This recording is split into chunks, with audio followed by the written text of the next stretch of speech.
on a tray coming from my workshop in Warwick. My name is Sally and I work normally at Leamington Art Gallery and Museum, but I'm also lucky enough to be a potter part-time and have my own studio. I've spent the last 20 minutes trying to block the sunshine out of the studio so that I can be ready to show you this video and film it without dazzling you.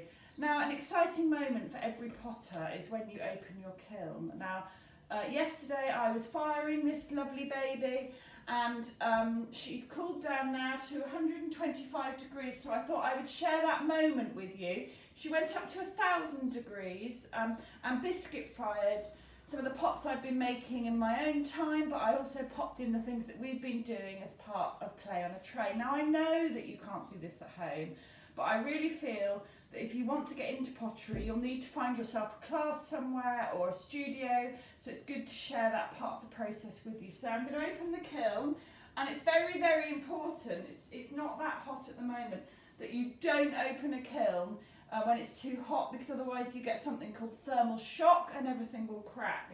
So here, it's cool enough to handle now, is our lovely little thumb pot that we made, and I'm going to show you how to glaze it quickly, and then we're going to move on to another slabbing activity. So this is going to come out as pale turquoise glaze, so it's going to end up this sort of colour. This is a little hanging basket pot that I'm in the process of making, and at the moment it's a sort of muddy browny grey sort of colour, and I'm going to stir it up. Now, glaze is always in suspension, not solution. So it's like a river, everything sinks to the bottom of the bucket. So every time you glaze, can you see, basically it's just playing with mud and gloopy loveliness, and you have to stir it up and get it back into motion, into suspension, ready to glaze it.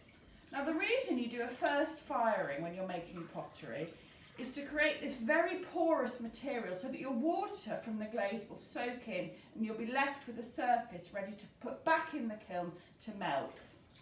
Now, I pot a bit like I cook, I follow recipes, I get to know different ways of doing things. I'm not very scientific about it. I follow certain rules and play around with those and experiment. Other people are much more interested in the chemistry side of things. I'm not quite clever enough for that. So you tend to glaze not using a brush. You either pour or dip. And for the purpose of this, I'm just going to dip the half of the pot in and show you. It drips off and it dries almost instantly. So the water's soaked in. And then I'm going to dip the other side in. And I will clean its bottom before it goes into the kiln. Otherwise it will melt and fuse onto the shelf. Anyway, I'm going to show you that next week. Get ready for the excitement. So you'll enjoy that. So that's glazing, just a little taste of the process. And when you open a glaze firing and it's all gone really well, I've never got over that high and that excitement. It's so exciting waiting to open the kiln, and it's so frustrating waiting for it to cool down. Anyway, slabbing. So you've got your bag of clay, and we made our little sort of cubey baggy pots last week. And this time I'm going to show you another easy way of making almost like a little plate. And we're going to carry on with the way of rolling out and slabbing. So you'll see straight away that I'm using my hands to cut that piece of clay, to squash that piece of clay into a flat thing. I'm then going to get my rolling pin and I'm going to roll it out. And we're going to be making little flat plates. Now, this one I made, and you can't see on here, but I've printed different words onto it, and I actually have it normally hanging on the wall because I've put two little bits on the bottom. Or you could make a little base, stick it on with your scratch and slip method and make it into a little dish. You could have it next to your bed to keep your rings in, that kind of thing.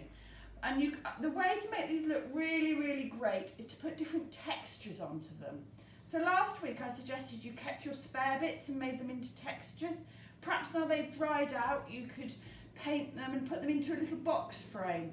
I know that I've got some of those little IKEA box frames. You could stick them in with glue, even unfired, and they would look really, really great. I'm in the process of finishing mine, so I will show you next time. So you've got your nice smooth piece of clay, and you're rolling out on fabric so it's porous. Now I need to cut my grass, but just before I do, I've got some bits of silver birch that have blown off a long time ago because they were pre-spring, and I'm going to just lay them onto the clay and put my texture in and then pull them out.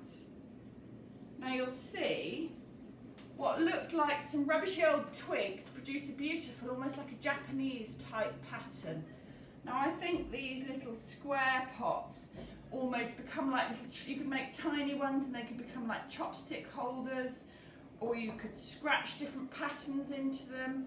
That's another example. Now you'll need to make yourself a template like we did last week, but for the purposes of just speed, I've got a little tile cutter made of wood, and I'm going to cut out the clay. And if I had a knife, which I was whizzing to get to show you. Sorry, I'm back. Hope you enjoyed the view. Preparation is key. Now you would be cutting round a template, and if you were cutting round a template, perhaps use a ruler and cut along a flat side. Now I find it's much easier to do your pattern first and then cut, because otherwise when you press in, you squash out the clay and it doesn't become square anymore. Now making it into a dish shape. If you're a potter, you might have access to a mould, a plaster of Paris mould. This is a hump mould, which means you lay things over the top of it. So to make it into a dish shape, you just let it dry until it's leather hard on that hump mould. Now obviously you haven't got a hump mould at home, but hopefully you might have an old tea towel or pillowcase and a plastic bowl. So turning that upside down, you can use cling film for this as well.